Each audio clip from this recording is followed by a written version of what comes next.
Bonjour, batata, ba maman, bandeko banso ekolo Congo. Kisa abino Claude Mutima. Ndenge toloba ke Claude Mutima na kati miso balianga ndo. Ndenge toloba ka ke balianga ndo mokili mobimba. Balianga ndo c'est état d'esprit. Merci Mike. Balianga ndo ezali représenter na Congo Flash et pas Denzel Kinshasa.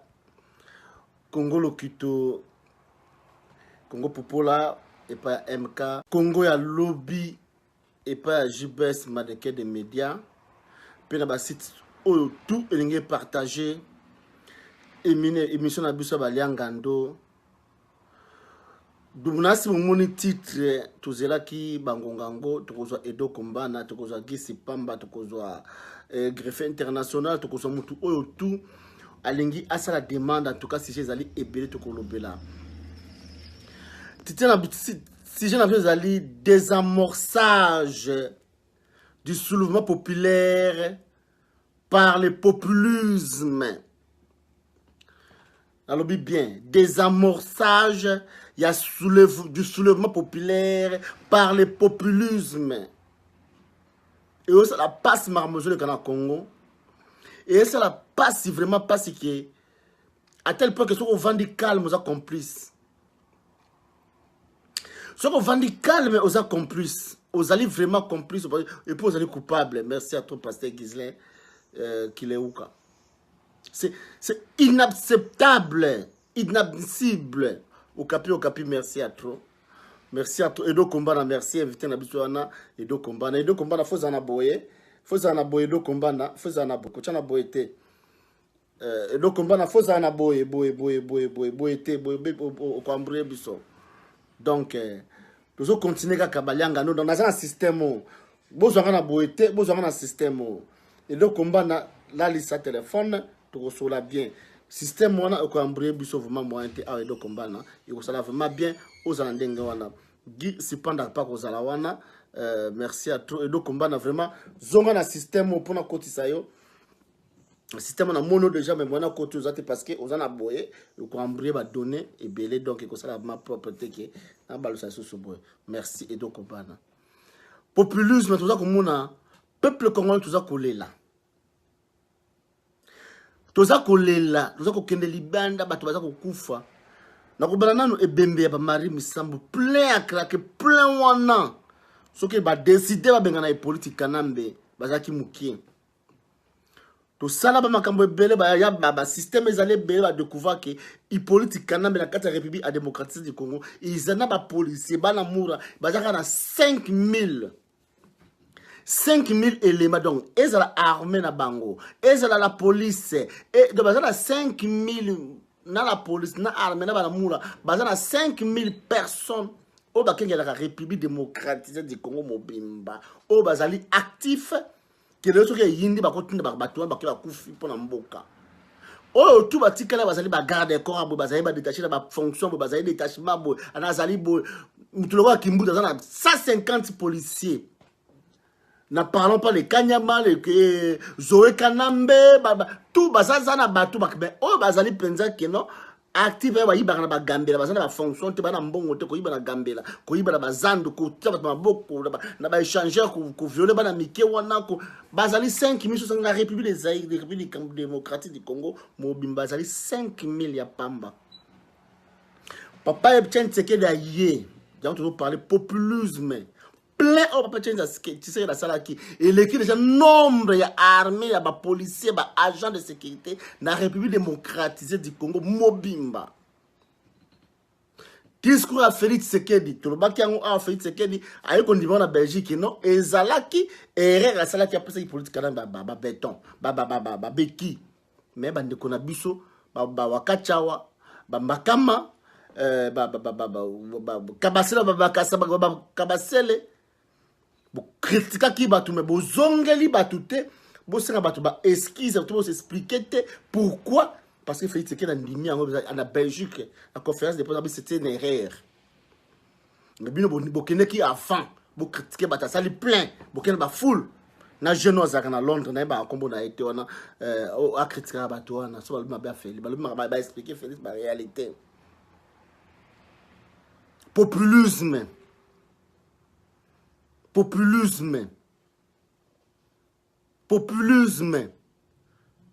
le lot autre tozonga parce que tout Jean-Pierre Mbemba plein partout ba babina ba balabala bazo c'est par Jean-Pierre Mbemba diaspora partout populisme et Moïse Katumbi Chapwe na Saint-Thérèse plein à craquer vidéoconférence dans un pays occupé bakati courant te bakati courant boto bakati courant azana groupe électrogène est-ce que to mi tout na pas question comme oui bon bakati courant te asama groupe électrogène merci la benga ki Jojo Mbayo to na ko sala Jojo Mbayo ba explication mais Jojo Mbayo bazali na tante bazali ko concentrer makambo wana Kyungu auti bana Lubumbashi osu nta Kyungu akene na commune moko ya Katanga kuna bapekisa ke na commune ya Katanga tu es quelques mètres na ye na mboka ya zali na kata Katanga na kena kuna te mais azui avion ayena kichaka ba yeko sala plein à Saint-Thérèse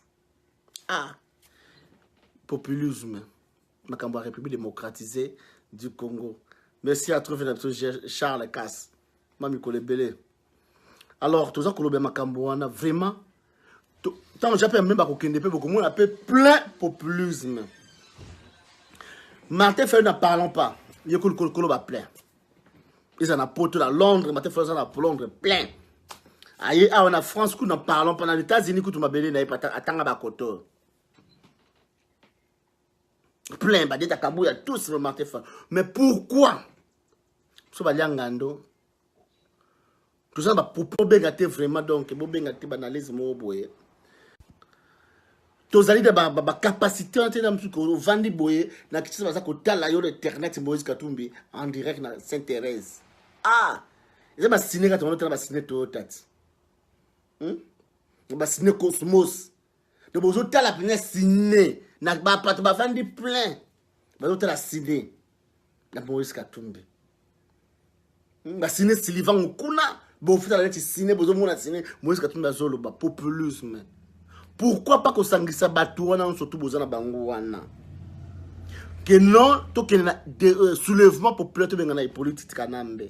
Sur ba populisme bosaka pona bobo intimider nani parce que politique kanambe y passe ça ba plein wana. Le même peuple on a bien besoin cotiser le populisme, le même peuple baptisera bazara plein na politique kanambe et plein na mweme amende.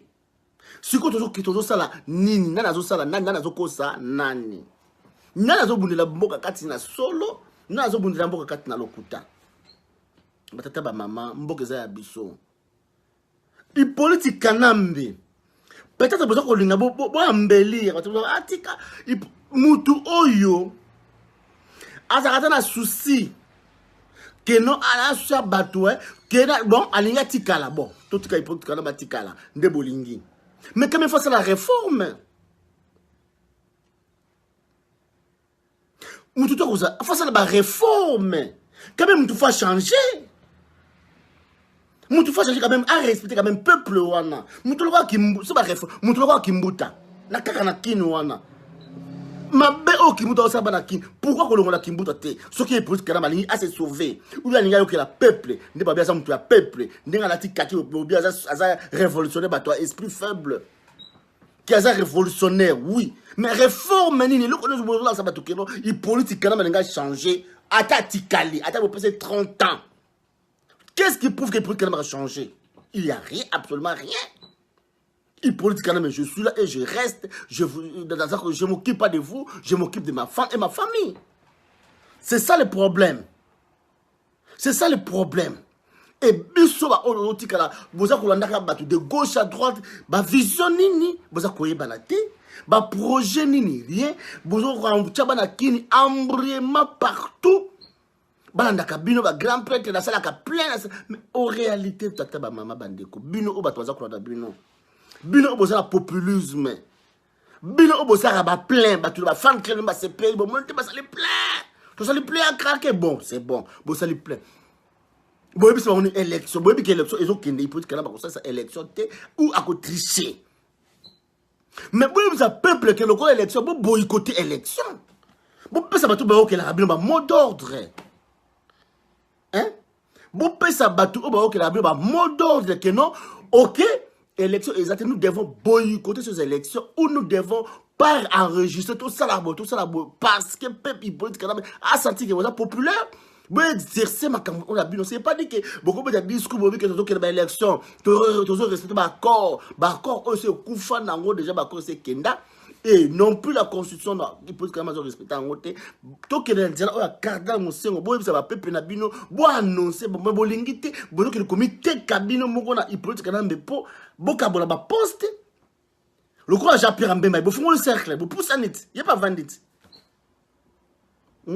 J'appelle en bema, y a bon pousse en it kaka, y a pas vendit sur le kabola, sur le gâteau, bon côté, parce que mécanisme, ni ce que vous savez beaucoup de j'appelle en bema, na gâteau bon kabola, parce que ne bon que dans l'élection que vous avez raté. J'appelle même aussi sur une look parce que c'est parce que les motos. Ndema bonda skalo baki. Tout que dans la logique wana. Sur bo sala nini. Le 23 décembre crise koti, allez beaucoup de gens même avant to kabola gâteau. Oui. Abokabo les gâteaux vous continuer pour kana batikali wana éternel ba bomaka ba congolais ba bomaka. Boza ko s'enrichir na sang ba congolais après boye na poto ba longo bozangi fonction ko ba musitu.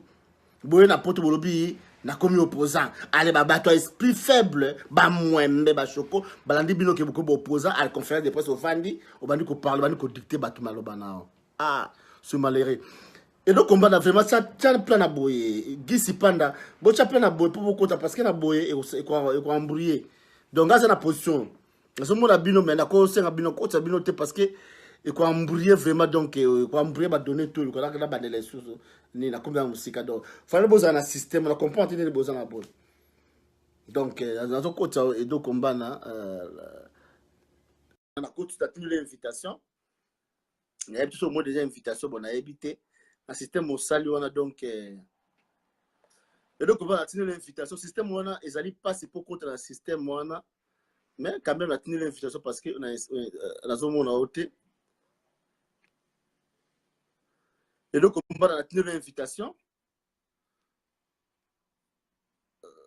Guy Sipan n'a plus à causer là-haut. Greffe international, tout ça causer la bino, puis beaucoup de demande la bino. Charles, n'a évité de Charles, c'est quoi l'ingo côté à votre problème exact. Tu as une invitation au côté. Et donc on va merci à toi. Et donc on va Fallons en aboyer. Ah oui. Oui. Oh. Là, Mais dans ce moment-là, il faut qu'il t'en quitte.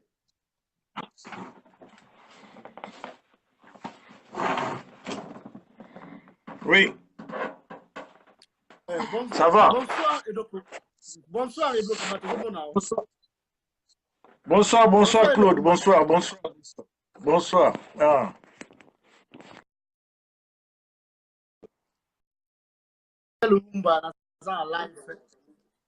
Gisèle Lumba dans un live de konanga moi si Gisèle Lumba kobenga na nous dans un live na kobenga et donc on va na moni au sel ba émission belé mais balianga na no lekite na no lekite balianga noté il y a un autre zo na ozanda kuna yo et puis na dit que les roba comme des soir na ina zo na no o pesa biso impression na yo makambo mi balé mi sa te do combat na si c'est des amorçages du soulèvement populaire par le populisme. Et puis, tu connais comme divers, il dit que Yom Tobe Tchaka Oué à la ville du fait, il y a Mondi de production, Oué à l'équipe, pas un mois dire, mini communiqué à Maison Blanche, il y a Maison Mère, excusez, ni communiqué officiel. Il y a Maison Mère, ni la Kinshasa, ni A, parce que oui, Raza Awa, à l'obéléta est l'eau mon côté. Et puis, maladie, oh, il a été à Kimpu, à Koti, à Kotandaku, dit à quoi, bah, qui c'est tout banni, mais tout va avoir un problème politique, parce que ce qui nous intéresse, c'est ça, ou c'est ça, l'autre là, c'est la distraction, malgré tout, bah, Koufi que l'air âme repose en paix. Et donc, parlons-nous un peu, République démocratisée du Congo, à ce jour, à l'élo, la dernière émission, la biso, la vie que Zakina dit l'élo, qui s'y pendant que j'ai salé à passer au côté après Kalaté. Banda wana, banda mukolo wana, ti lelo na miso balianga ndo avant toleka na sujet na biso pesa biso mwa ozombuza mboka ngo ndenge nini. Merci mbote na bandeko nyonso bakolanda biso longonia na yo na mosala makasi ozosala mbote mingi na moto na nga nalelengaka Gisi Pamba soki azolanda biso ya ye certa. Nakobanda na question ya mibale. Omoni toza na temps oyo ya réalisme et ya pragmatisme puis na plan moko cartésien. Omoni masolo to obeta oyo ya masolo ya basima ndako te ya babara ba comptoir te. Donc toza na temps te ya kolobelaka baliwa ya batu bawera babiloko, des choses qui ne sont pas cartésiennes, des choses qui ne sont pas vérifiables, quantifiables, mesurables. Donc tokotika na domaine ba imagination te. Pour nga peut-être sujet na limbisa ngai, je ne veux pas me mêler de ça. C'est non actualité. Et donc Kombana, j'appelle Benengeni.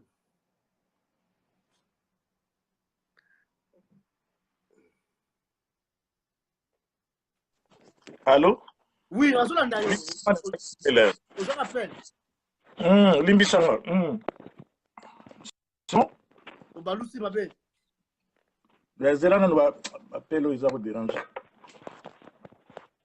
C'est bon là? Non, faut tourner boy. Wa mutu na se ba kolikoje, oza na jango atala.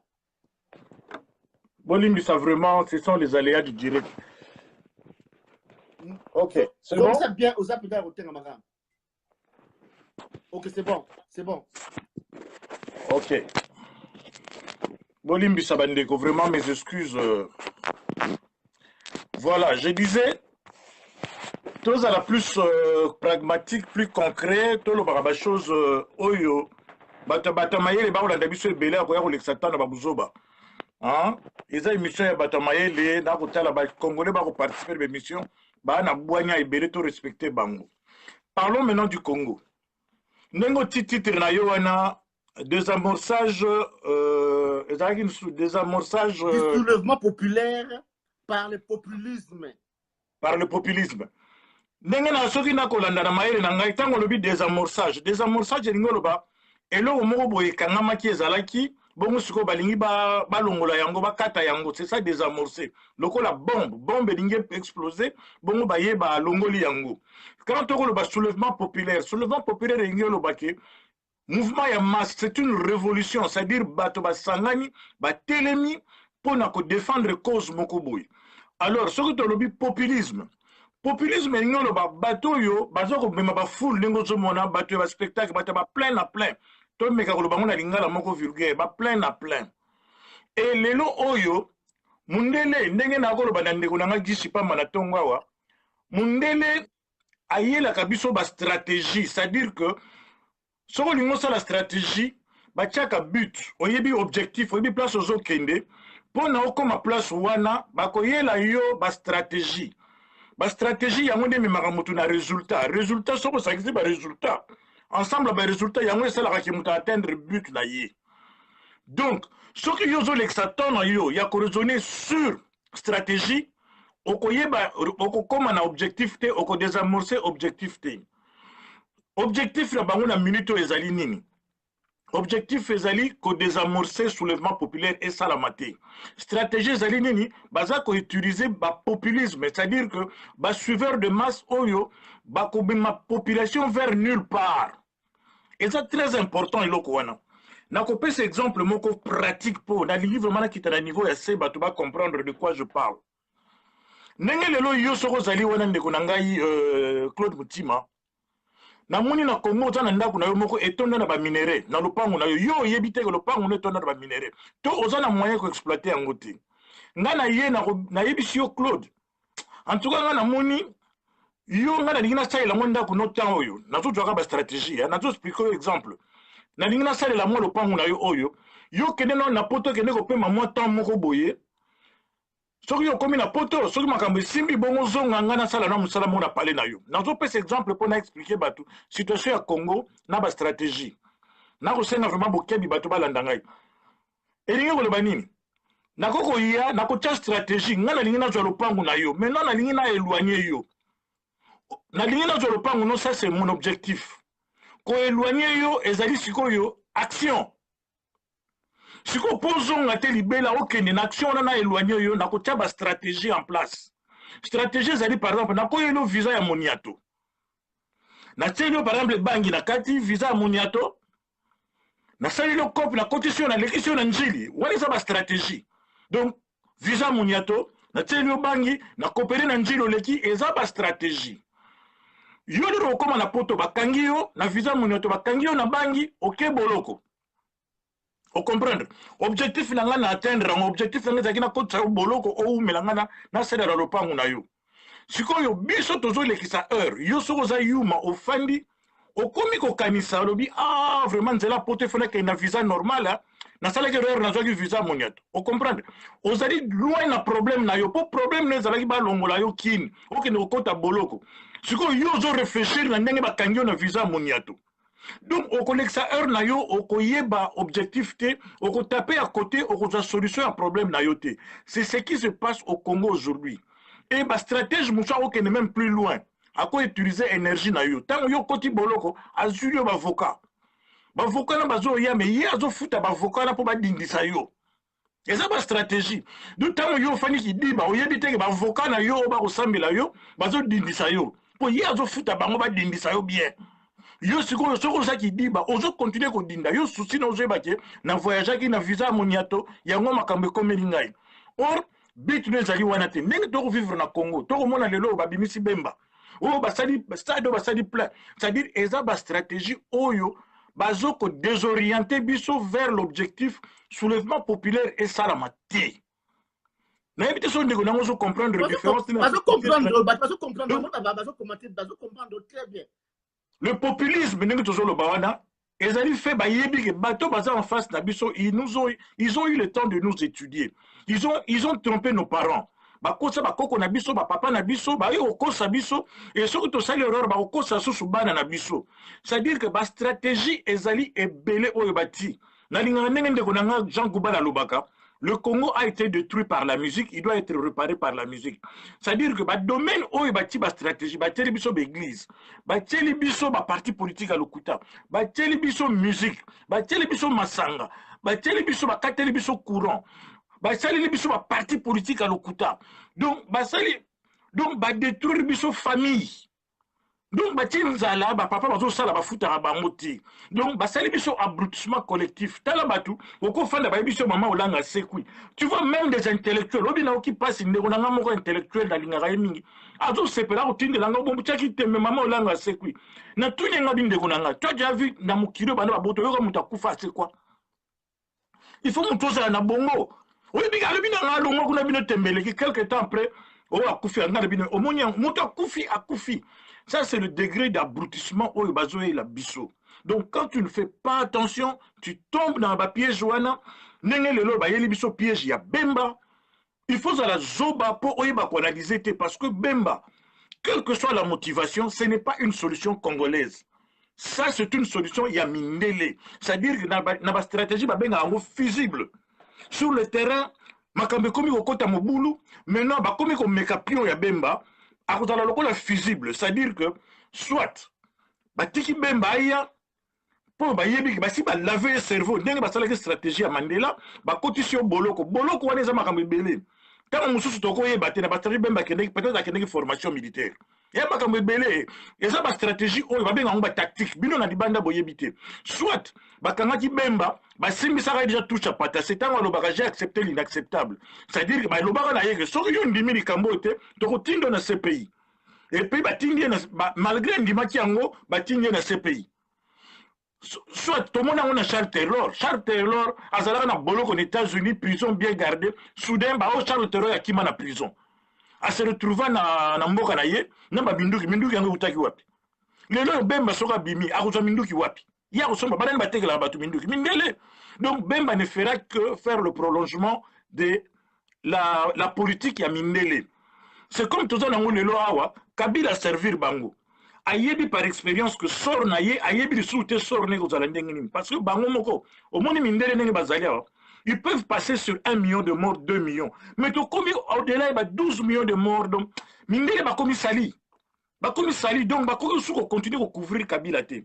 Maintenant Kabila ye mopé azobanga soit ayebi te bako boma ye soit bako tchaye na CPI soit bako aider à s'exfiltrer donc ba hypothèse comme belé yango na siko Kabila comme un instant de survie a zelo a boaki na gâteau ngo biloko ngo ebeba ye azo gagner temps parce que amona likambo basala Charles Taylor amona bango moko ndenge bama muto ya zana nani général na bango tagana ndenge suka même ba oyebi quand le blanc est en train de faire des stratégies toza na scène oyo nga na benga rango biso ba congolais dessin ezali pièce à théâtre muto komi théâtre na ye azana poto ayebi ndenge nini azo tia ba pion na ye azo bouger bango ndenge alingi bazo display ba rôle na batu bato na bazo pesa bango rôle mais bayebi te rôle nini bazo jouer na kati ya pièce à théâtre yango na biso ba congolais moi je continue à inviter les congolais nous devons tous attendre na biso to fanda to réfléchir une solution à la congolaise ba solution tozo zelaka libanda ezo utelaka bato libanda et ko zala ba solution ma biso nulle part to tiki vide. La nature a horreur de vide. Donc, on dupont mi balé on a bazoba. Au moins, le cerveau va dupont on balé. Attends, sangi si bango. C'est-à-dire que bah niveau à ban école primaire. Bah tu wana basala batangate. Bah kenda classe T, basala T, basana profil T à cause de la président. Bah cause de la même pas à huissier. Basana niveau à ban école primaire. Voilà ma profil mondele mutalinga. Bemba. Toujours bon ça na gelelo situation au échec et tout bima na carré oyo. Ba stratégie ce que toujours analyser yango. Le lot bazo ko attaquer Rwanda, bazo ko attaquer ba stratégie ya bato e bauti côté msu. Bongo Uganda bati wa. Parce que ba cause la paix et loko moko ya chantage mundele baye nango. Solution msu pe cause la bemba ba ko former aye na kanda po bango alias Kabila bazo ko kai baza ko banga bango ba se tremper po mindele balinga ko kota na buzo bate. Donc ba ko bezali pe solution ba ko tia bemba na terrain pour asila na Kabila. Mais Bemba a des champs limités à cause de toujours les mains et les poings liés. C'est un être humain, toko se pela de loi bimi azalaki ne sika pasi, mais mi tia ne sika na yo na boloko, ba pesio boloko, ba pesio na mbongo, ba pesio liberté, ba pesio mbongo, ba pesio makamunios okoponani. Donc scénario à Mandela et se répéter na Congo. L'Afrique du Sud, elle est ce qu'elle est aujourd'hui. Donc, indépendance, le même scénario se répète encore. Papa Nabiso indépendance. Lumumba, c'est un produit des Américains. Indépendance, Américain, et Lumumba, c'était un produit des Américains. Tant que comme incontrôlable, Yango Babomaka Yé. C'est exactement Laurent Désiré Kabila. C'est un produit des Américains. Quand il est devenu incontrôlable, on l'a assassiné. Yango Moni, même Bissot Ozali, Awa, Lelo, Claude, nous avons en face de nous, ce ne sont pas les enfants de cœur. Ceux qui vont moni que tu as commis danger, ils utiliser l'énergie contre Bissot Moko. Yango na lobaki na pesa ke loko na lobi na biso bato ba ko bato ko ba solution te mais moi j'ai amené la solution Arsenal ezali passe en or mindele ba pesi biso le lo ba congolais to linga ko loba mingi mais tout ça ba variste bato ba loba les moyens yango pasteur Bobo ngana yoka ya lobaka ko tia ba bus voilà occasion match no sur Arsenal ba congolais to lata ba vareuse ya Arsenal na makila ya Congo minu ya Kagame kolta ya Congo na makila mindele ba linga te place ba o dia mbongo makele les zala. Et c'est que Mundela Banga qui a l'opinion. Voilà une occasion, tous en ango, match sur Arsenal, il y a toutes les télévisions du monde. Donc voilà une occasion où il y a Sambu Sabango, au Congo, Zonga Sima, et comme interlocuteur valable. Parce que Makamba Congo est Obama sans bisoba congolais. Merci. Merci. Edo Kombana, Makamba Congo est sans bisoba congolais. Naki émission ya Gisi Panda, Nebi Akozala, Maman Moko, non, une émission ya. Il y a Gisèle Humba, Diamant Noir. Moi, si on me dit qu'on a pas tout à qui n'a plus sauvé maman na bundela Congo. Alors, alors, il est très capital. Que en Autriche, à quelle réunion, une réunion en Autriche, na Autriche, na 4 salles congolais à mon côté, car Rwandais. Et nga personnellement, Baliangando, na vivre en awa.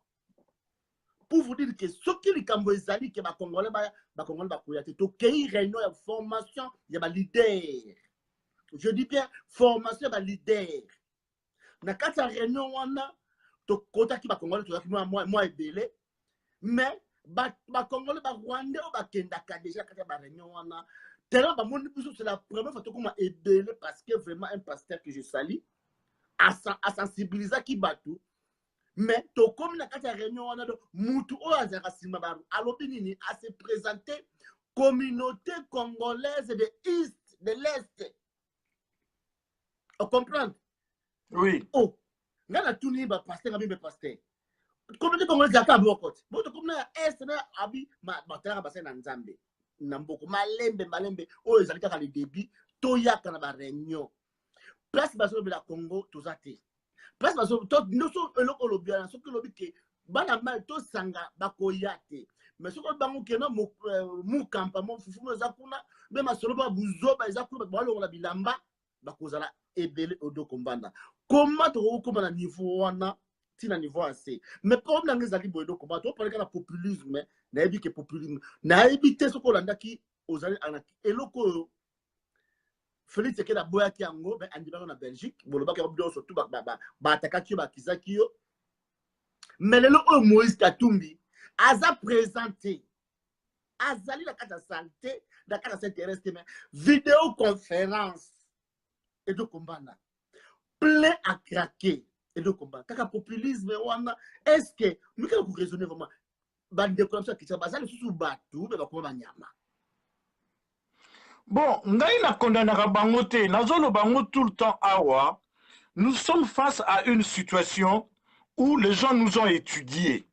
Bah, étudier à Bisso, ce qui nous arrive, ce n'est pas par hasard. On nous a fait le travail d'abrutissement collectif. Donc, bah, ça qu'on appliquer Bisso, bah, stratégie, oyo et marchaka. Bah, yebi Bisso, que, bah, Congolais, toliki kotanga te, ceux qui kotanga livre Charles Onana, otangi Patrick Mbeko, okozoba réponse na biloko oyo bazoloba. C'est-à-dire qu'on a en face de nous des gens qui ont mis des stratégies, oyo, eza ko marché. On a compris que Congolais alingaka musique, alingaka basi, alingaka masanga, alingaka kosambela. Donc bazui biloko wana bati yango ba abrutir peuple et Congolais s'identifiera toujours derrière un leader. Bati biso na position oyo, moi j'ai toujours dit les Congolais a atteint un niveau où tu peux le corrompre même avec une bouteille d'eau. Bango ba yebi yango, c'est-à-dire que bato bazo ke de misala, on leur donne un salaire qu'un homme bien éduqué ne peut même pas donner à un mendiant. Donc, Moutouana comme une position, Moutaki Tata comme un Sony, n'a pas pour solo la ne pas sur Bengi Kinshasa, directement au Kaliboso Tindelanga. Et le Kaliboso Tindelanga. Regarde, Bato Bazana, Parlement, Nabiso Bazabanani. Nous avons plus de 200 députés dans le Parlement, 225, Bato Baïbe Pabaroutati. Qui en parle? Tozali na Lelo Oyo, Moutoloko la Vital Kamere. Yemoko Loba qui a joué diplôme naïe avec le prénom de Vital. Donc, dans le Congo, il y a tout le monde qui n'a prénoté. Mais il y a aujourd'hui des Congolais qui ont défendu kaka. Et comment on a ce sont les mêmes cas dans Djamoutoyo, le Kabanga. Oui, il y a ceux qui portent parole, il y a Félix, il y a Abraham Kabanga. Abanaka Nangwanda, Soukanango, accueilli par Vital, Abimetra Soutina, diplôme, à ce justifier que Vital a joué à l'unité, a joué à Zalagani n'a prénoté. Or que Yemoko a Salango 3 fois. Balobaka, lapsus, mais hein. Lapsus c'est là une fois, mais 3 fois, pour répéter la même erreur. Le Oyo na Congo na Bissoana, Moïse Katumbi, il y a une vidéo yemoko loba que papa na ya zala Zambien, maman na ya papa na ya zala juif, maman na ya utara soki na Zambie. Il y a des vidéos, on dit qu'à fouta mbongo peut pas bon ma vidéo en ligne. Moïse Katumbi va prouver biso par A plus B qu'il avait la nationalité italienne. Mais il y a des Congolais, le lot, on continue comme forcer ton Nimara Moutouana. Moïse Katumbi, il est cité dans Panama Paper, Moïbi. Il est cité dans le rapport mapping, Moïbi. Il est cité dans le scandale à mine de Kamoa, Moïbi. Il est cité dans le démembrement de Jekamine. Mais comment on a battu Joël Condé, battu passe. Donc, comment on a battu Moutou normal. Donc, aligné à faire croire que papa na biso a foutu la classe na quota minerval, na foutu la minerval na quota classe, aligné expliquer que non Moutouana azali président. Moutouana a joué comme ça biso azali na plan moko ya 100 milliards. Ndeko na ngata ba bota bino ba zoba yango. Le type il a 100 milliards. Qui nous disent maintenant a foutu la un peu wapi, a joué ki yango wapi. Yo yebi na États-Unis to fanda ka. Soko somi eloko ata $1000 cash. Lobby FBI ya rutuna yo cash, utumbo wapi. Les gens sont mis voiture cash. Les gens sont mis voiture cash aux États-Unis. Lobby FBI a investigué. Moïse Katumbi a eu sa biso. Mbongo a sombela nini. Mazembe avion. A eu sa biso mbongo wane uta wapi. A foutu la moi un peu wapi. Quelles sont les affaires où il y a ça là? Mais au moment batu bakoyaka batu bisa biso ke non yé kaka président yé. Hein? Les gens James Kabarebe, à quoi il y a le comme président du Congo, au comment ce sont des Congolais, on y va servir.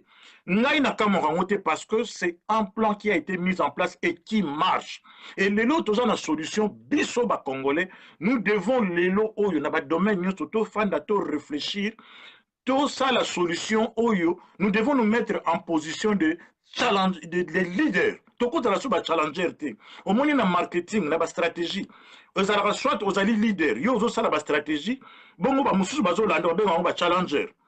Or biso ce que comme na sa position oyo, bato bazo konza Congo, ba Rwandais, ba Ougandais avec les multinationales bazo tia ba stratégie et biso to komi ko landa bango na sima comme des challengers. Ba lobi na biso lolo kamba bemba to landi, mama olandi to langi, papa wemba kufi to landi, babomi bato to landi.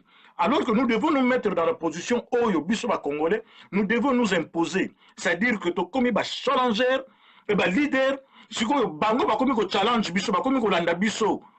Di nani nazo bonende onanga Claude, ko za la leader nengo za parce que tu es déjà un leader, ngai nazo lingana tu na continue mission nazo landa yo, nazo yokayo na ko landa yo. C'est-à-dire que tu es déjà un leader quelque part. Nous avons besoin de leadership nouveau. Tokokili susuko tonga batonga ke lamba ya sikate na lamba ya kala.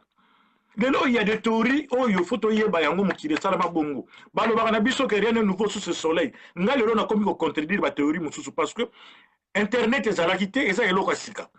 Internet ezalaki te, ba téléphone portable ezalaki te, de l'eau ba image, les images ne s'en vont, les écrits, les images et les paroles, tout reste. Donc il y a des choses où il y a sikebimaka. Alors ce qui va biso basi ba abrutir biso Congolais zo kanisa que pour bima la situation il faut la derrière moto tala batu to ba bemba to bemba bimi batu so bazandi bemba donc on a bima ki batu so balandi dokolo donc même yo Claude Lelo za soko lo tika avion ke dazo ya au PC message on kuta lobi na nzeli batu batoni Claude Mutima za ko ya. Donc ça c'est le populisme tozoloba. Donc attends muto aza na solution te voilà le populisme. Félix Tshisekedi tango so lo bakike et lo kona kendeki na Sainte-Thérèse ezalaki copie ya Kabila bato bafingi biso ozoloba nga na fingama bafingama biloko mosusu mais ye moko sikoyo aleki andi alobi ke ezalaki bongo te ezalaki nango mpona kolekisa Kabila mais pourquoi bazofinga ye te pourquoi bafingi ye te azoloba na bato bakende baélection alia biso mbongo imperium nga napesa $100 imperium et j'ai le droit de savoir qu'est-ce qu'ils ont fait avec l'argent de l'imperium soko otuni bango bakoloba na yo ke opesaki combien bazongisa yo. La question ce n'est pas qu'on a donné combien, la question c'est qu'est-ce que vous avez fait de cet argent. Mais au komona bato na bazalaka sans vergogne batata mobimba bafandi na restaurant baza kolia dans un restaurant UP pendant que na région na région na bango kwashorkor et kotukuna même ONU azoka sonia lo ba kwashorkor. L'ONU parle de malnutrition parce que kwashorkor ils a soni na mukula lelo. Mais hier azolia na restaurant bazo salela ye cotisation pour des élections oyo ayebi ki ako gagner te. Omoni motema mabe oyo ngana yokaka. Donc bato parce que ko abrutir peuple aza conscient lobi ki il ne croit pas aux élections. Alobi yango. Mais azo senga bato ba pesa ye mbote na moni tata moko boy mukolo azo sala reportage au de Félix na caméra na sima azaka ko ganga preso mais quel est l'idéologie ce garçon véhicule na mona bato ka ba lor mbakama Félix a cause à la planton na yé mais aou benga appel produit friable mais tata mukolo boy ozo komisa mutu zoba akokata ko kene classe té. Quelle est l'idéologie Félix Atalana? Appel. Est-ce que ça c'est l'idéologie? Moi je peux être derrière un parti politique pour la comme ça Macron, Toyo Claude Moutima, grand prêtre. Un idiot comme Félix appel produit fiable. Ah, ce garçon il a eu tout. Donc papa n'a il a eu le fils d'un docteur. Mais à diplôme, à même na CV na katanga échec. Regardez des degrés en mensonge à Moutabongo. Mais on commence à tata mukolo, à ko ganga na télévision. Tshisekedi appel. Mais c'est quoi? Les Congolais, tout ça a besoin de populisme. Nous avons besoin d'un leadership. Et pour moi, on a besoin, les lots congolais, nous devons libérer le Congo. C'est le seul discours que nous devons tenir, libérer le Congo. Donc, nous avons le discours de libérer le Congo. Batunga le toujours. Une révolution suppose qu'une minorité pensante et agissante, c'est-à-dire Batomiki attaque 4-5 Bafandi, Basali et Lokomoko, Bati plan en marche, Eza Moussala Moutumokote. Je le répète toujours, les Kamouya Congo, Eza Moussala Moutoute. Même Bazo Banabissona, tous on a besoin d'un pour libérer Congo. Mais ils ne peuvent pas être leaders parce que le Congo mérite mieux que ces idiots-là qu'on nous présente comme des leaders.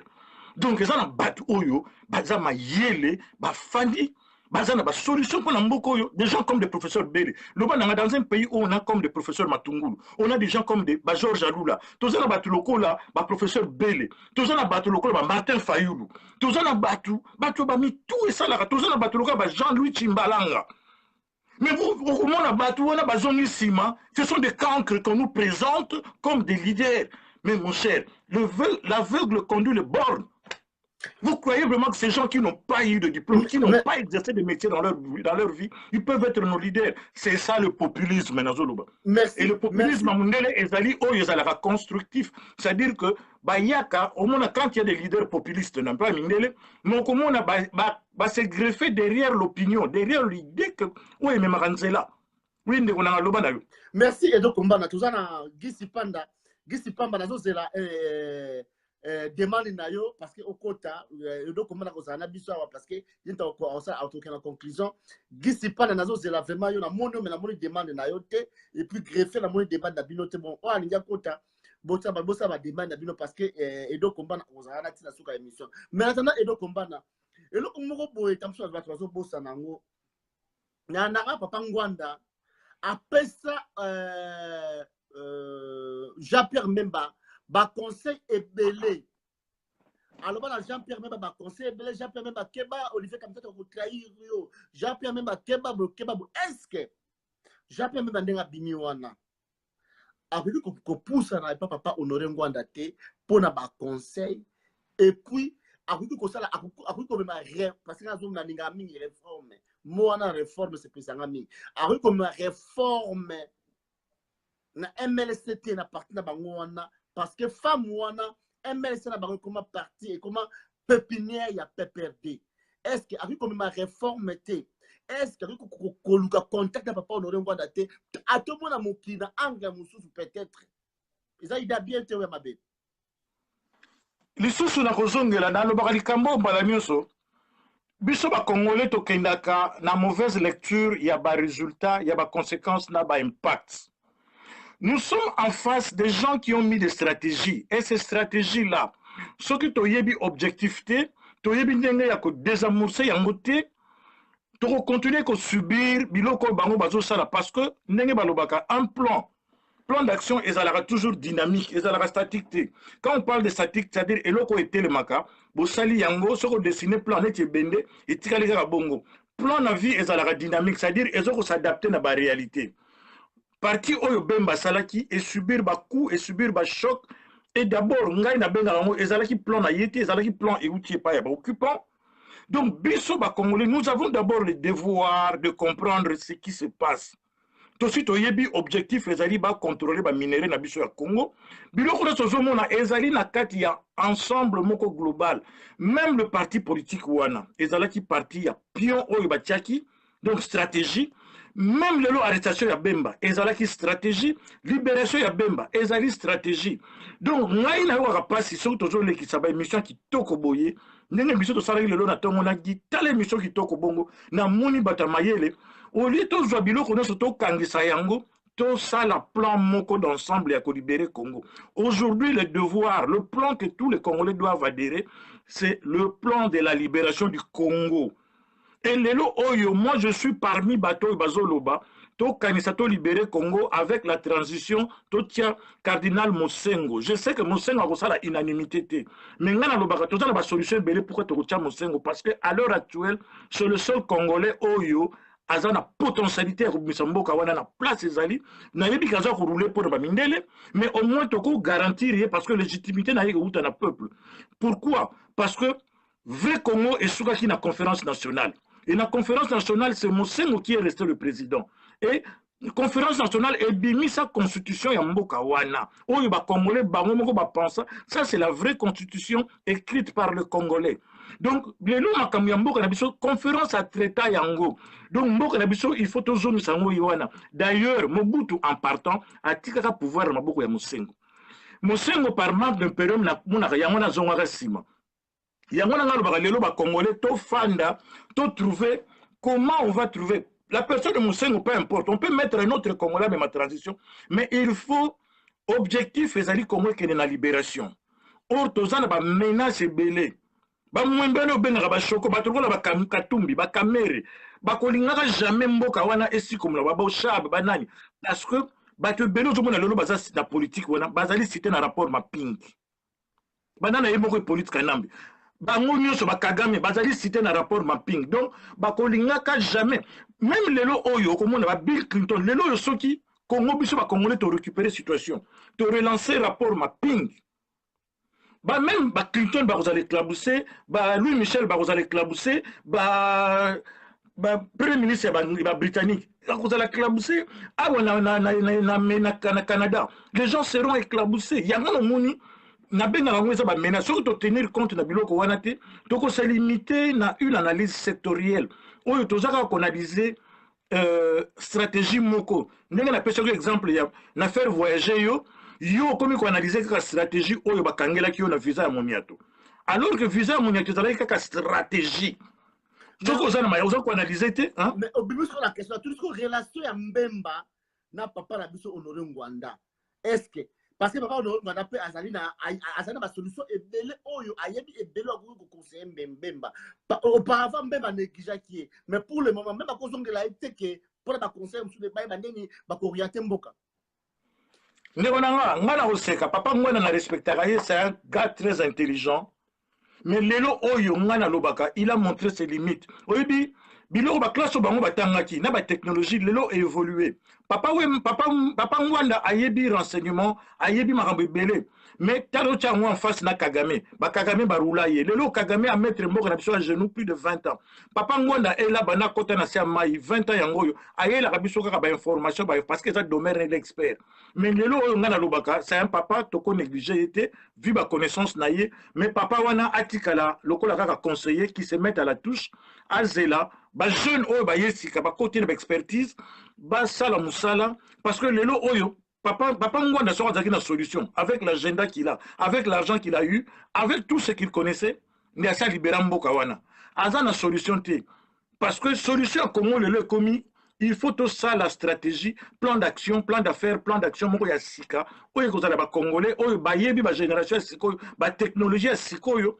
parce que lelo yo la guerre dans Tunisie ezalaki libéré grâce à Facebook hein ba technologie wana papa wana ndero wana ezalaki te papa wana za mayele à son époque ezala lokola ba doctorat ba papa Tshisekedi bazwaki ce n'est plus le même doctorat tilelo la science a évolué biso to salaki ba université na ndero kala to ko salela ba calculatrice to ko sala ba pondération ba étude ba projection sur les calculatrices lelo oyo ba sala ba mo susu te na ba classe ba comment ko tanga ko sala mo mala mo na ordinateur tant que vous avez une calculer ba bêta ba cosinus ba sinus bana lelo ba sala bango susuté c'est déjà fait dans l'ordinateur donc tous à la savons respecter les gars qui ont vécu c'est un papa que je respecte mais nga lelo oyo ce que vous conseillez papa ko consulter papa Ngwenda on va le considérer consulter comme un sage mais je ne peux plus me fier à 100% na ba conseil à papa Ngwanda parce que époque na bango ne bako sala ba espionnage ba filature c'est dépassé les lots c'est dépassé même les États-Unis ba comment ko sala ba filature et ça à niveau ya net il y a des blocs électroniques il y a par exemple un fait na ko biso lelo papa Ngwenda ko ba dikambo yo ke ba américain baza ko bundisa lelo ba lingi ba récupérer Congo pourquoi parce que les Américains se sont rendus compte que la Corée du Nord a dans la réserve ba cassérite a dans la réserve ba coltan ba cobalt et belé. Et quand les Américains se sont rendus compte de ça, que Bango va comme une technologie très avancée, et au moins, la Corée du Nord va préférer récupérer le terrain, Bango va contrôler le minéral Congo pour Bango peut mettre à niveau na Bango. Au moins, il y a information, on a l'élo oyo, ceux qui osent na pointe la technologie, osent na pointe la unité, oye Bango te. Voilà l'une des causes. Il y a un il faut étudier ma Cambo d'Abisoto au Sala. Ce n'est pas par hasard que ma maison est l'Abisoto na Congo. Il y a le plan de 20 billion dollars de World Bank à ça là. Oui, bah ça la cartographie, bah minerai, il y a monde. Et tout se trouve au Congo. Le lot, on a sur yo, comment bah gérer yango. Est-ce que yo yebi que bah avion à futur et bah n'a utilisé alliage il y a cobalt na cassiterite pour bah avion ko y a na futur até ko bah no panzanate. Donc vous comprenez bah enjeu zali wana. Il y a des enjeux énormes au que bah papa wana baza dépassé ça là papa moko atala ko beta machine kala ba dactylographe kala parce que ça là na commune wana oumela ayebi ba dossier bon il y a l'ordinateur mais c'est papa va casser toutes les touches il y a ordinateur pas ko beta mona ndenge taka ndenge bango baza ko beta musapi moko je ne minimise pas papa Ngwanda je le respecte c'est moto à la musibiso a fungoli biso maïle ayebi il peut être maintenant comme conseiller mais nga pendant me fier les lots na banalise na ba stratégie à papa Ngwanda à moins qu'il aille se recycler, qu'il aille se reformer. Parce que Papa Wana, avec tout ce qu'il a comme atout, il aurait dû libérer le Congo. Et si lui-même, il n'a pas vu voir les dangers, parce que ma nouvelle stratégie, Ming va utiliser l'énergie contre Yomoko. Au moins, nous avons l'émission Claude Moutima. Parce que c'est la révolte. Le jour où l'émission va déranger, le blanc va ils vont fermer ça. Parce que autour ça, les gens, ils vont distraire peu masse. Le ban n'a pas de ça la émission, tout ça, toujours conscientiser. Est-ce que tu vas bouger? Pourquoi tu vas la c'est parce que ils savent que tu gagnes à 4. Tu gagnes à moi, tout ça, rien. Mais regarde les Rwandais ne parlent pas, mais ils nous frappent, ils nous mettent à genoux. Parce que le peuple Rwanda Claude Moutima qui est un Hutu, Bantu, tu es un danger pour aller à Bomayo sans pitié. Or, biso to Bomarate, tout ça n'a sans wanate. Namona batumu bazo ganga, bandeko bazo ganga Boma collabo. Mais est-ce qu'ils ont même babomi atambwa moko ya Rubero? Atambwa ya Rubero, ce que babomi bazo boma batu ba okanga bibembe ba ridiculiser bembe papa ya Rossi. Bazo ridiculiser bembe ya Rossi. Na minute zo lobano, leki ya Rossi a disparu. Est-ce que bazo bouger? C'est parce que ces gens ont compris comment mettre une stratégie. To pesi bango baza ko roder ba technologie na bango, baza ko roder maintenant ils sont aguerris. Kabila zo mona même ndele bazo linga ko kende na yimba ko kende mo bulu parce que Kabila est rejeté. Mais bazo kende na ba stratégie o biso ba congolais to surtout to sali erreur ba ko la biso fusible. Nous avons fusible, c'est-à-dire que disjoncter biloko kala, ba désamorcer, ba télévision fusible oyo et comme ma biso na piste mususu mais et qu'on doit quand même objectif, c'est-à-dire que voiture à kala, ba pneu tobo kana ba panne nango ba changer ka chauffeur, ba petit chauffeur ba mati chauffeur mususu. Voilà, biso siko il faut tout ça là que tous doit place ya volant ya voiture wana toko composer na bango. Moi, j'ai toujours dit, n'ayez pas peur de négocier, n'ayez pas peur de dialoguer. Mais tu vois qu'il y a un dialogue, tu as une position à faiblesse. N'ayez pas place, mais les Congolais, les Congolais, totalité. Et pourtant, le Rwandais, l'ambassade de Sahel est occupée par le Rwandais. La plupart des ambassades sont maintenant dirigées par le Rwandais. L'association de César Banda Awa. Yo, il y a aux États-Unis. Combien de fois? Moi, j'ai fait expulser beaucoup de Rwandais. Awa, n'a pas comme des Congolais. Donc comment dénoncer bango ngana musalo na salaka yo na yebisa yo musalo ngana sa soki na muni naza ko faire expulser bango tout ça ko dénoncer bango baza ko bengana bango aujourd'hui ba yebi yango que caméra ko tsa bande ko na yi awa avec des passeports congolais ende ko na ngai eza makambo yo tout ça là on a sentimenté au moni ngana zolo ba fédérons les idées tous on a besoin ya bato nyonso congolais ou aza congolais na makila pour après tout ça mboka na biso parce que ba vrai congolais Mouton a vrai congolais, a zo réfléchir n'engue yo sala. Même bateau va trahir, va yebi mais va comme une point moyen va zongate. Mais si tu as vraiment le sang congolais, au moni ba na Kasai, au moni ba fosse commune, au zo là na yebi tenga na la radio fois ça la cauchemar na butu na la mukaka. Je sursaute quand je pense au Congo. Na yebi te yo n'engue na minute wana et le ko ça le plaisir. Ah ouais, ce ko la yo la muki nouvelle ligne yo ko la mwana ya plaisir. Mais là, on est au salut Sengolelo en tant que Congolais. Zonga nos patriotes congolais. Il faut mais c'est tout Congolais. C'est le rêve de tout. Voilà. On comprend vraiment. Peuple congolais, courage un Rwandais. Banani ba désamorce ça kablo ba muka bande ko na biso ba congolais ba kilombo ba kombale kaka soki mbombe ko bima beaucoup tanga na nzela na bino Bemba avait fait la même chose Bemba sala l'air ba balingi ba tomboka l'air ba yaka na kama élection Bemba fait la même chose.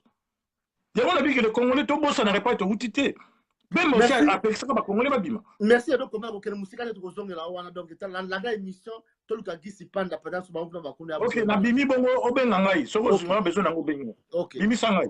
OK. Merci à trop Edo Kombana, to bimisa Edo Kombana. Gisi panda toza ko lukayo, gisi pamba toza ko lukayo Edo Kombana bimi la zone kagi. Vechal na ebiki okota te, na ebiki okota te. Gisi panda toza na besoin na yo vraiment toza lukayo gi. Ce qui moyen ezali donc tinela biso invitation na yo tozo mona ote gi wapi yo gi Dani Bokombe riche d'émission merci à trop. Tineli Dani Gisi panda na monio déjà. Guy, tu as besoin de Guy, tu as besoin d'invitation na yo Guy, donc tu as besoin de Misa Baliangando. Tu as besoin d'invitation na yo, tu as besoin de l'autre, na habité de déplacer déjà Guy. Tu as besoin de Kota, Denzel Kinshasa, tu as besoin na yo Guy, tu as besoin d'invitation na yo. Tu as besoin de le populisme et l'équilibre na Congo na biso Congo a démocratisé. Tu as besoin de greffe international pour Kota. Et puis, donc, Oyo Aliyebi qui Congo est habillé, ils ont papa, ils ont maman, ils ont bandé. En tout cas, vraiment, au Kamamoute Mate, tout développement moqué parce que populisme, Gisi Panda, tout ça, Kozelayo, Gisi Pamba, on a moni déjà Omeonga, merci à trop. Donc,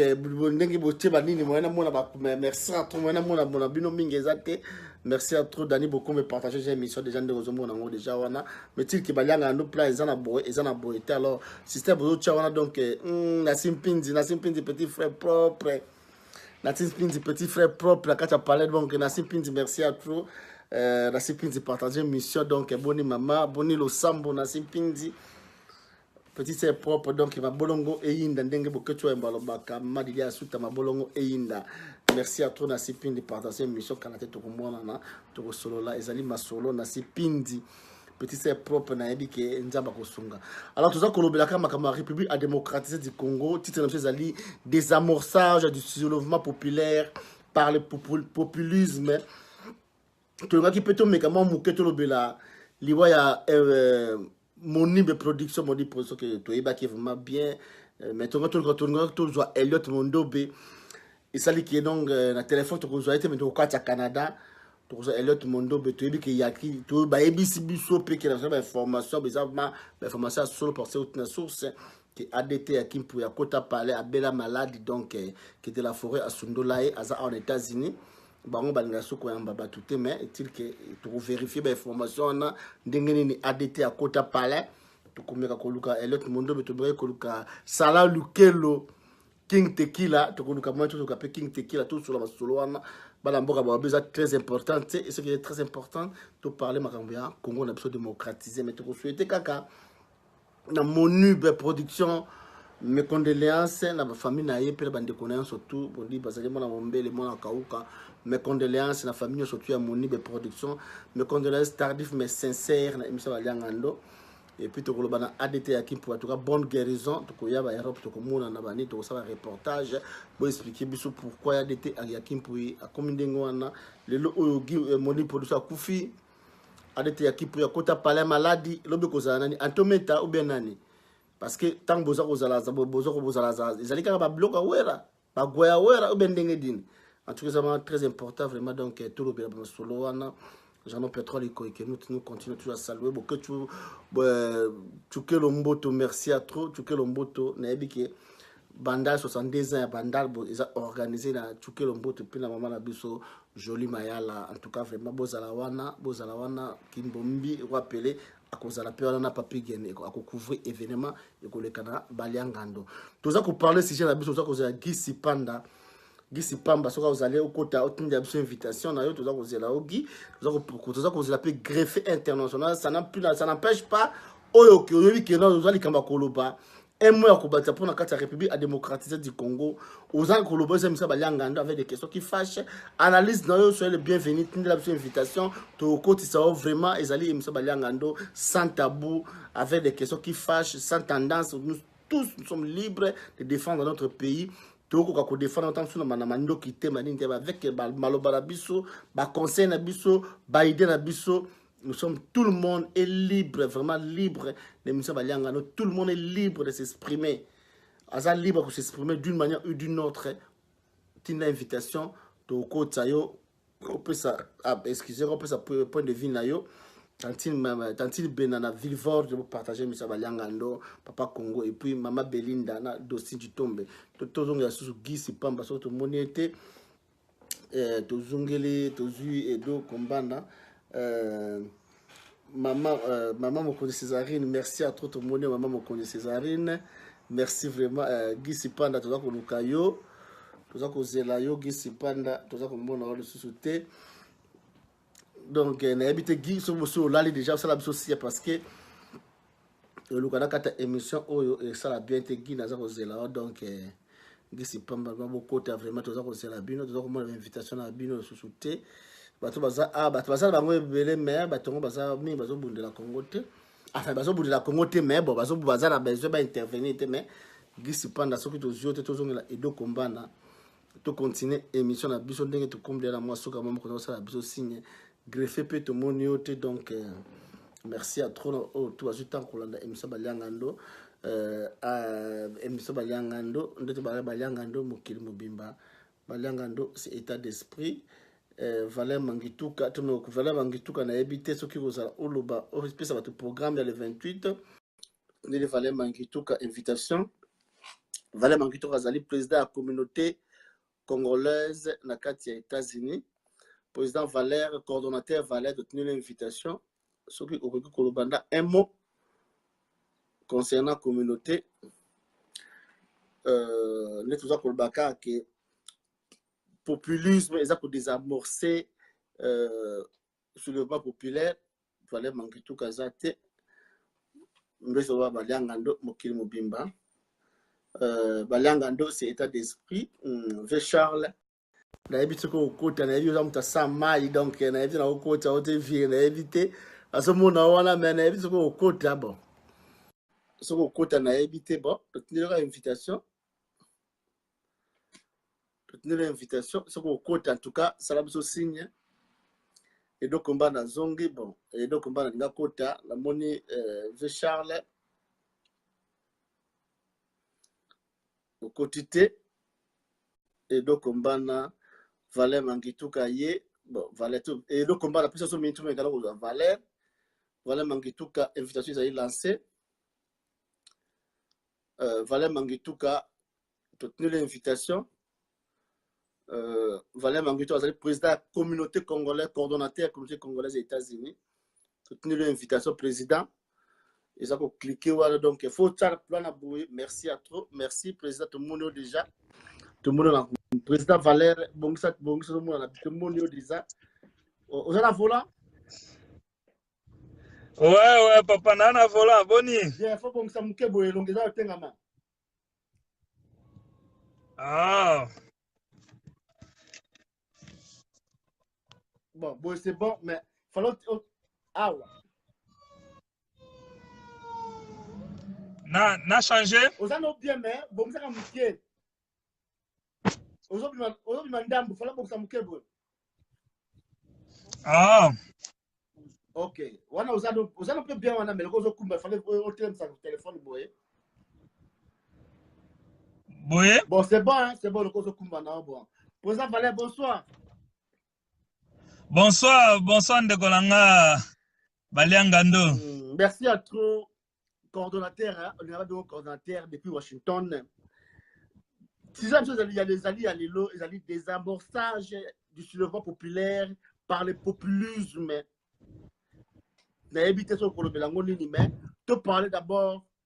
Lui a papa Arouxi parce que pendant la dernière chose de l'émission vous allez quitter lui a papa Arouxi mort et Arouxi mort à papa Arouxi mort et Arouxi mort et à au langue où je suis à bonne importance et puis sorti à Jean-Pierre Bemba aux années nipponais.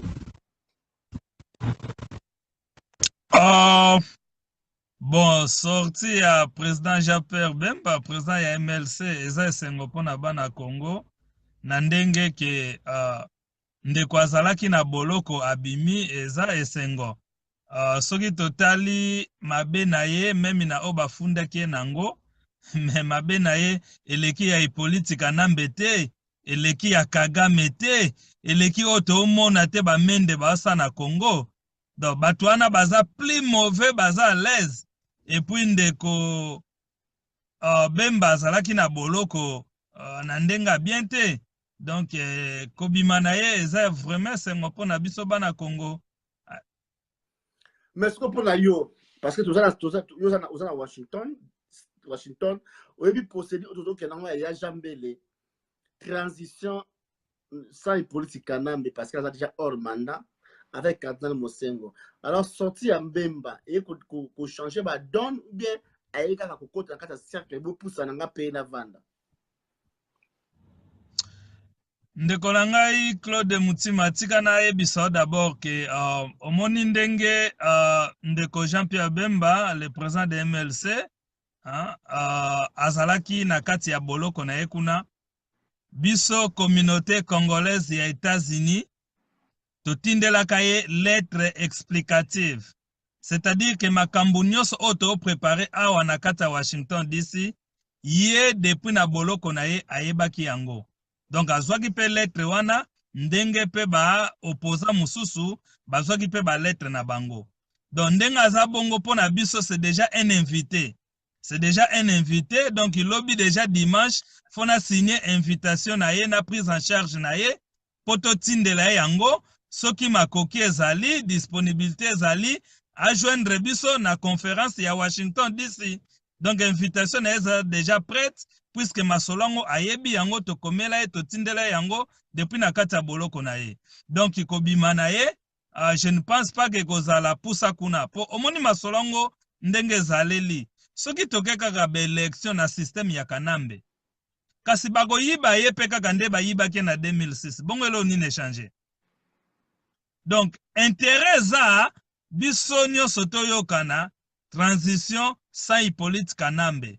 Comme ça, un homme neutre a dirigé Masolo, oyo bango nyonso bakende élection ya propre. Pour ceux qui bakeka élection o wana, Kanamba za déjà na 10 millions de voix na ye a bombi na pembeni. Obite que 10 millions de voix na eza déjà la présidence a gagné. Donc même a chembwa na ye, soka bakiseli 10 millions de voix na ye wana, mbwa na ye koleka. Après tokokota susu na guerre. Oh, vraie guerre eza akende sikoyo to ça la transition ça y est pour to ça la élection ya bien. En tout cas to senga na bandeko nyonso ba leader ba koma na point ya compréhension wana. Po soki to raté yango to kena ye alekisi mbwa na ye ou bien ye moko aleki après bango batela miso ba benga peuple te wana to tela mela bango batika masolo bamvuluzi basimbango parce que leader aza muto amona musika okokendaka kidiba te après okomi kuna okomi suko benga peuple abima te tangu yango yo to ana force kosangana Hippolyte Kanambe atambola transition e banda to sa élection ya bana mboka na ndenge ya propre malobe pa na onde ko ngai. Mais ndenge lobi wana to sa élection na ndenge ya propre mais Hippolyte Kanambe ndenge lobi wana Hippolyte Kanambe obenga Joseph Kabila Apolio ba pusana te est-ce que Jean-Pierre Bemba à cause la kati ya masolo ya biso c'est ça question la ngeza kiwana à cause na question la biso si j'ai l'habitude d'aller sur bateau à utiliser baza ba populaire parce que boki Moïse Katumbi ça lui plein il s'intéresse à Marguerite Ozala quitté à cette vidéo conférence plein Fatih Tshisekedi plein Martin Fayulu plein Valentin Moubak na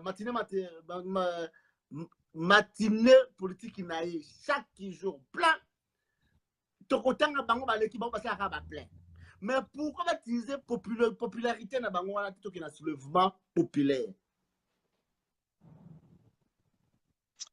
ndeko na ngai omoni na biso ba Congo balobaka ba mikolo balobi tant koza na kati ya potopoto kokamu na elamba te ba plein nyonso wana otanga eza bato bakamu na bilamba po balakisa biso ke bana plein me bana kati ya potopoto okamu na elamba nini po ato kamuni yango tanke nano bimi na potopoto te ekopola lisusu donc wana eza sagesse abana bakongo na pesi bango kwa soki baaka ba leader ya intelligence sans sagesse tozela bango liboso tokunda bango libulu moko na kamere seke bakosa peuple.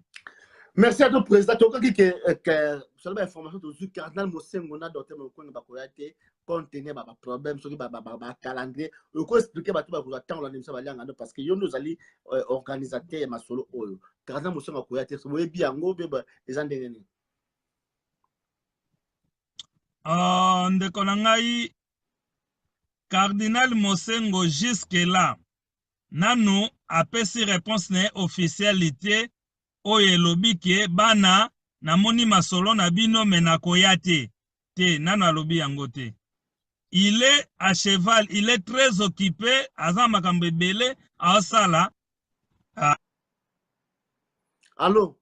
Donc ouais, je disais que le cardinal lui-même officiellement c'est une institution, hein, cardinal azakaka individuité, aza vraiment institution.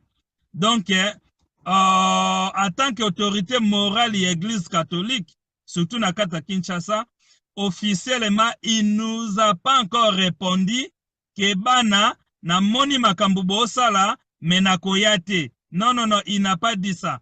Il nous a dit qu'il est très occupé, azala na calendrier moko eza surchargé et il est en train de voir s'il y a possibilité à Koya. Donc, jusque-là, nous avons l'espoir qu'il peut encore venir. Bon, docteur Mukwege. Docteur Mukwege, c'est la même chose. D'abord, pour le docteur Mukwege, il faut que secrétaire nae, awa, docteur Mukwege a la fondation nae awa. Donc, facilement, il peut même être aussi représenté et la question nae qui peut la traduite. Mais aussi, il n'est pas dans un calendrier très occupé. Lui, au moins, il nous avait répondu déjà sur son calendrier. Mais ce n'est pas aussi que Akoki Koyate. Il peut aussi voir ce qui Akoki Koya. Parce que Eza Makambo, Yabana Mboka, Eza Biso Peuple, Ndeto Ponaki Bango. Donc, Bango peut bazako se soumettre na volonté à peuple. Donc, nous espérons que Bakoki Ko fixer le calendrier na bango et ils n'ont pas besoin de visa. Et ils ont des visas dans leur passeport. Et ils n'ont pas cité pour na bango ko somba billets, ils peuvent acheter les billets dans les 72 heures.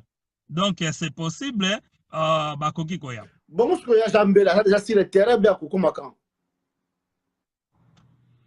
Ouais, yaya tozana na kata Washington DC, tozaki na aéroport, azo sala makambo esengela sala. Et puis, à Gozonga Namboka à Boston. Ok, merci à toi, président, coordonnateur Valère Mangituka. Coordonnateur, tu as un problème à Dallas. Gypsy Katende, na évité à lobby, français, il me semble Baliangando, allez, quand même, il me Baliangando, passé, pour à Washington, na Dallas. Tu auras déjà que Bator Aner Bazakuna, président, coordonnateur fédéral, il y a la communauté congolaise des États-Unis. Macabo, ils ont concerné, on a évité ceux qui sont au courant. Et ce qui se passe dans Dallas, tu as un air de la communauté congolaise à Dallas. Est-ce que vous voyez bien?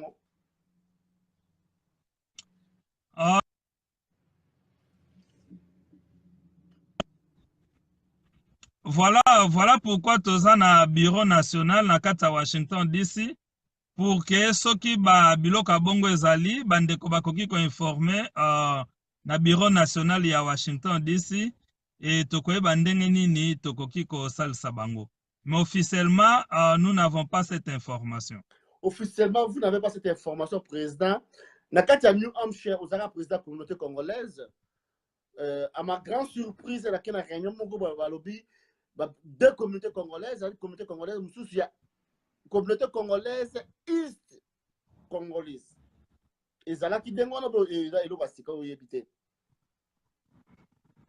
Babengi yango communauté congolaise East Congolaise. Communauté congolaise, quand il y a bureau de Kendeki dans la formation et les leaders pour se retrouver, bon, Congo, bazala qui wana babenga ba Rwanda banane, mais c'est présenté que nous sommes la communauté congolaise de l'Est, de Est et buso, nous avons qui entre communauté congolaise, on a vu oh, maramango zala abondé, il faut tout na président parce que poser président communauté congolaise ça na New Hampshire. Et donc vous avez sikato zandengene. Merci ndeko na ngai. Question wana otuni ngai eza malamu mingi. À ma connaissance, communauté congolaise de East eza te. Communauté congolaise. Congo eza moko. Ba communauté ekoki kozala mibale te nesika moko. C'est-à-dire quoi? Lokola boza na eta ya New Hampshire. Bokoki s'organiser na niveau ya communauté congolaise de New Hampshire à Manchester. Bamsusu pe bakoki s'organiser communauté congolaise de New Hampshire à Concorde. Bamsusu pe communauté congolaise de New Hampshire à Nashua. Omoni, wana eza ba Congolais, mais loko bafandaka na ville à Nashua, baza na facilité ya kokutana na ville à Nashua, et puis ko traiter makambo ezolekela bango kuna. Bao pe ya Manchester basangani. Mais koki kozala te ke communauté congolaise de Congolais de l'Est. Ezalaka te, wana eza biloko bien te, il faut to koma sur place to ba makambo wana. Congo ezalaka moko, Congo Est ezate. Maloba pa. Merci président maman présidente maman Marie-Jeanne et puis la pasteur Emmanuel va expliquer aussi qui on nga la monarchie nga ko mon côté naza mo pandisango état d'esprit en tout cas vraiment eloko wana etike ngai na monarchie mouvement ezali propreté président donc final lobela ngo ba nini na kolobela ngo donc toujours kolobela to continuer pe kolobela ngo jusqu'à ce que bo peut biso explication claire et nette na makambo za koleka ou boteki mboka na biso na Rwandais ou quelque chose qui ne va pas toujours qui makana mekuna to ki bango le sous awa je crois pas balianga nous allez état d'esprit. Merci coordonnateur. Merci ndekonanga balianga ndo nzambe apambola musala nao apambola famille apambola Kongo kimbangu Kongo akipavita. Merci on est président communauté congolaise na Washington DC. Toza besoin Guy Kolala te parce que tout Edo Kombana la moni info dernier à Longwe info dernier à Longwe à Zongi tout info dernier toujours de tenir l'invitation info dernier de tenir l'invitation et puis que Guy bakuna na Europe là balali déjà info dernier de tenir l'invitation sur les moyens aller au quota cliquez au quota info dernier. Et puis que l'Europe d'ailleurs déjà Guy a ça pour ronfler déjà la minute. Info dernier, soutenir l'invitation. Info dernier, soutenir l'invitation apparemment aux AT. Guy aux AT en tout cas vraiment donc merci à trop. Monsieur Valiang alors faut tout ça wana. Guy c'est pas dans info dernier soutenir l'invitation au quotidien. Tout cas Edo Kombana tout clôturer émission na biso. Merci à tout autour. Et donc, on va l'invitation lancée par Nayo. Donc, nous avons déjà dans quelques minutes 18h. Donc, nous avons Arizona, nous avons vu que la Europe pour la connaître 0 et 1h. Maman Béli d'Akout va déranger les actes, soit à Miba Paya, soit à là, les autres services. Jonae. Merci à tous. Et donc, on a tout clôturé. Conclusion, il y a émission à la mission. Donc, nous avons déjà dans la. Oui. Conclusion. Oui, en conclusion, comme je le disais, Tobi Manaba débat passionnel, émotionnel, quoi. Tous un problème, il y a Congo au sérieux parce que Limbisa vraiment. Téléphone, Limbisa vraiment.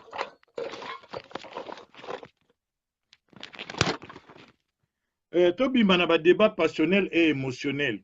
Parce que le problème du Congo, c'est un problème très sérieux. C'est un problème mais aussi dans le cerveau. Tozali na guerre ya makofité. Maintenant on a même un niveau spirituel, d'accord, on peut accepter le niveau spirituel, je le consens. Mais to comme un niveau ya guerre oyo, cerveau il faut et ça là parce que le Congo a été occupé d'une manière vraiment réfléchie, c'est-à-dire qu'il y a eu un plan de destruction pour pas comme ça Congo na niveau est commis. Donc bisope tous valikambo au sérieux, nazo benga ba Congolais. Vraiment, j'en appelle les Congolais. Tout joyango, lokola muzikité, lokola lisapoté, lokola sambolité. Les gens qui sont en face de nous vont commencer à nous frapper. Moutou pendant Congolais, maquillé tout le monde à Congolais, il doit souffrir dans sa chair. Il faut aller passer. Donc, il faut tout tiens makanisi, tout s'organiser politiquement, administrativement, diplomatiquement, militairement, financièrement, même spirituellement, moralement, culturellement. C'est-à-dire qu'il faut tout bateau notre bazar spécial, même judiciairement. C'est-à-dire que l'expert, il faut y avoir tout fandi motona domaine naie, tout petit plan moko en marche pour nato sikola mboka oyo. L'heure est grave parce que bateau yo tozongi na 1887 tango bakabolaka Congo. Les mêmes acteurs sont revenus sur la table. Congo bakabolaka ngo sans biso. Le Congo est né, c'était pas par notre volonté. Bato ba décida ki Congo est comme Congo, c'est parce que pour na bango ezali entreprise na bango ezali eloko na bango bako salela l'art. Yango ba organiser ki biso. Et yango no monaka tozo vivre situation pour na bango ezali eloko na bango. Maintenant, et comme il a niveau oyo comment ki okoti olingi ozui ayo ya ofele.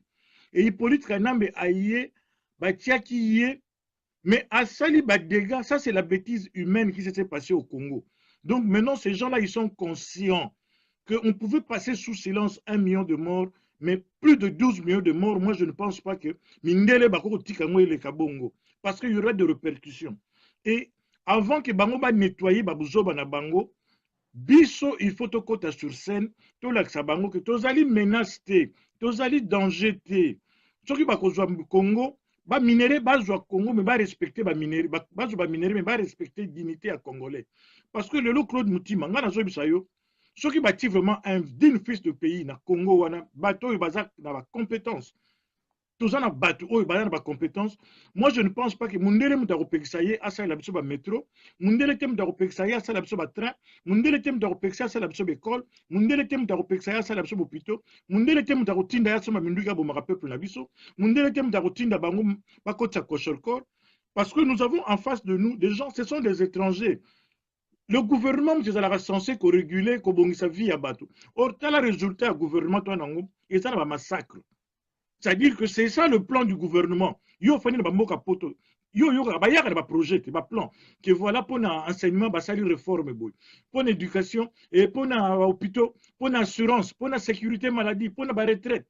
C'est comme ça qu'un gouvernement fonctionne. Yo sera gouvernement et il y a un plan de réforme. Nouvelle Congo ezali kaka babomi bato et gouvernement est l'obaraté. Yo mona ka bata mbwa kufi, on en parle. Mbwa akufi balobela rango. Na niveau ba commune banini balobela rango ça événement. Mais tala biso na Congo bato bazo kufa comme des mouches. Le gouvernement n'en parle pas. Donc nous avons atteint le fond.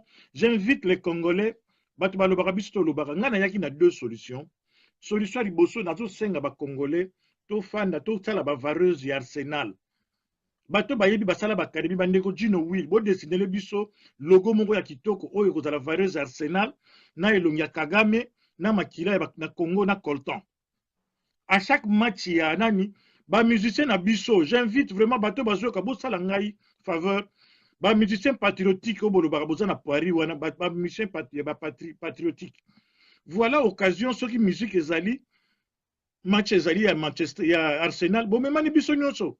Donc il y a une musique, il y a une stade. Avant le match, il y a une banderole musique, il y a tout le monde. Pour ceux qui ont été héritiers, il y a une bimaka. Bon, on pense que il passe en or, il y a une caméra, il y a un monde, il y a une zalawana. Tout le monde a Arsenal, il y a un sakani la biso. Il y a une opération qui a 2-3 matchs Arsenal. Même qui est golobati. Bango moko bakozonga genou bakolongwa la vareuse wana na pesa ke lo mususa oyo ya Mark Zuckerberg wana lelo oyo nga lobaki soki tozwi photo na ye tozwi Macron toti Kagame toti bango wana tozwi Colton toti Makila tolobi ke azali ko participer indirectement na crime ya génocide ya Congo parce que bato mususu bakomo loba lelo ke il faut benga crime à Congo holocauste. Ce n'est même plus un jeu. Ça, c'est l'Holocauste qui est en train de se passer au Congo. Il y a un moment où Kagame a Zoluka soigné honneur naïe, Kabila a Zoluka balongolaye parce qu'à un moment donné, on ne peut plus couvrir ça. Et à un moment donné, Erozong et la bango en face. Parce que ce qui se passe au Congo, c'est la bêtise humaine. Il y a que nous, les Congolais, tous au monde en côté. Mboka à la une, pour le moment, c'est le Congo. Donc, il faut profiter de moyens de bango. Il faut utiliser l'énergie contre bango. Il faut amener Mark Zuckerberg dans retranche. C'est-à-dire que tu bombarder ma vidéo, ma photo dans Facebook et ça la buzz. Tu bananango na Snapchat, na Twitter, tu bani nango na site muso après tu vas partager na Facebook. Oyebi tu as combien de Congolais sur tu bani ko pomper ba image wana. Il y a Mark Zuckerberg, Kagame, na Macron, na Colton ya Congo, makila. Oyebi buzz ni ko sala. Mutu wana ko oyebi mundela ko ka pression ta ko mi bomati. Jusqu'à ce que bima na retranche na ye. Voilà ba tribune, ba solution ya facile tozo la bino yango. Ba solution ya facile. Merci. Nazo benga bino na média pour partager ba nouvelle oyo. Merci. Il faut tout une stratégie pour pas bloquer ba compte ba tout parce que bango ba maïle ba bloquer ba compte sur le message comme déranger. Le phénomène combattant ne va rien détruire la bamboka. Rien. Parce que le jour où le phénomène combattant va commencer à déranger, ba ko kanga yango ba ko tika yango. Ba ba ko tia ba tu na ba boloko. Ba ko kanga ba tu pende ba tu ba ko se lebele makambo ba kombo no yebe ba to ba ndef ba tanga ba tia. Le phénomène combattant va toujours véhiculer message oyo bango balingi biso to véhiculer. Tu vas utiliser énergie na biso moko contre biso. Quand toi tu passes dans les médias aux Oloba, aux Salaba match Oloba Kabila dégage. Le français de la rue, l'américain de la rue, le monsieur normal, le monsieur lambda, qu'est-ce que lui il a à voir avec Kabila dégage? Il n'a rien à foutre. Alors le bano kene au Kabila dégage dans Congo. Mais le jour où yo bani ko joie, au bani ko pèse un message, le bon message. C'est-à-dire quoi? Aux américains à balabal, aux français, aux belges, bazo zo mbongo na yo ya impôt. Bazo kene nango na Congo sous couvert ba multinational na ba mission humanitaire, baza ko zo coltan. Coltan wana bazo boma ba congolais, bazo kufa nango po ba ko sala ko ba ordinateur, ba TV, ba biloko ino électronique. Mbongo no ya impôt ezali kuna na kati. C'est en ce moment que le blanc va te demander makamoto le besoin solo. Ceux qui ont confirmé, au PC, ba biloko ba passage dans ba YouTube. En ce moment, le message va commencer à passer. Et au Komona, Mundele a kokaka pression te. Yango na lobaki, tozali, bieza bitumba ya mutu. Mutu, il faut et ça là. Il y a quand même une opération, mais lobaki somba zongisa. Mais les gens, ce sont toujours des difficultés à suivre. Mais ceux qui marchent, marchent à Bouzo, Ganga, Iolé là. Moi, je ne peux pas sortir dans la rue, Naganga, Kabila dégage. Qu'est-ce que ça, le blanc de la rue, a à voir avec Kabila dégage? Mais ceux qui ont Mundele, bazo jambon, on a impôt. Congo, en ce moment, les Blancs se sentent concernés. Et voilà le genre de message que nous devons passer. Nous devons passer à un combat de cerveau, et non à un combat de biceps, à un combat des insultes.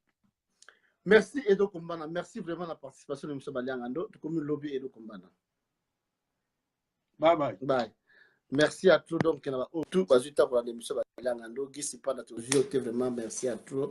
Greffe international, merci Toziote. Président Valéry Mangetuka, merci. Merci vraiment au Toziote pour la M. Baliangando.